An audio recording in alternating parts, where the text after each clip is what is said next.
मनोहर का घर पुराने कब्रिस्तान के पीछे था और उसके घर की छत से वह कब्रिस्तान अच्छे से दिखता था। वह रोज उस कब्रिस्तान को पार करके ही अपने काम पर जाता था। मनोहर के 2 बच्चे थे और दोनों बच्चे बड़े ही शैतान थे। बड़े बेटे का नाम रॉकी और छोटे बेटे का नाम विक्की था। एक बार गर्मी की छुट्टियों में रॉकी और विक्की की बहन सोनिया भी आई हुई थी। तीनों मिलकर रात के लगभग 12 बजे एक रूम में ट्रुथ और डेयर खेल रहे थे। रॉकी सोनिया से पूछता है कि तुम ट्रुथ लोगी या डेयर। सोनिया डेयर लेती है और पूछती है कि तुम लोग कुछ खतरनाक करने के लिए तो नहीं कहोगे ना। ये हुई ना बात, तो जाओ अब छत पर से घूम करके आओ और छत पर रखे गमले में से फूल तोड़कर लाना, तभी हमें पता चलेगा कि तुम छत पर से आई हो या नहीं। तो छत पर से तो कब्रिस्तान दिखता है। नहीं, मैं नहीं जाऊंगी वहां पर। रॉकी और विक्की दोनों सोनिया को छत पर जाने के लिए जबरदस्ती बोलते हैं। सोनिया छत पर जाती है और जैसे ही गमले में लगे फूल की तरफ बढ़ती है तभी उसकी नजर कब्रिस्तान की ओर पड़ती है। कब्रिस्तान में एक बड़ा सा सूखा पेड़ होता है।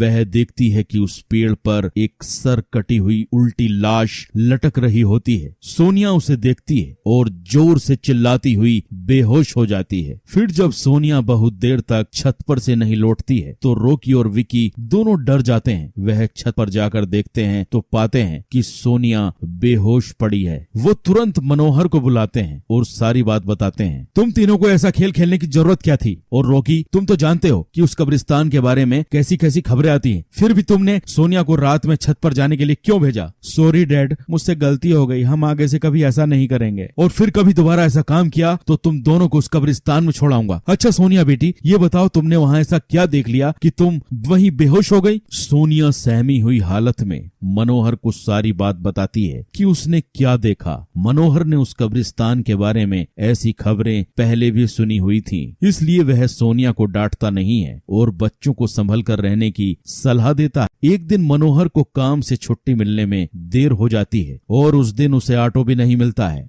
वह पैदल ही घर की ओर चल पड़ता है। इधर विक्की और रॉकी दोनों आपस में बात करते हैं। विक्की, तुम्हें क्या लगता है सोनिया ने जो कहा वो सच है? मुझे तो लगता है वो सिर्फ बातें बना रही है, वो उसका भ्रम होगा। अरे नहीं भाई, तुमने उसकी हालत देखी नहीं, एक दिन भी और यहाँ रुकने को तैयार नहीं हुई। मुझे लगता है कि उसने सच में कुछ ऐसा देखा होगा कि चलो हम कब्रिस्तान में जाकर खुद ही देख लेते हैं। अरे भाई, तुम पागल तो नहीं हो गए? मुझे अपनी जान बहुत प्यारी है, मैं कहीं नहीं जाऊंगा और तुम भी मत जाओ। विक्की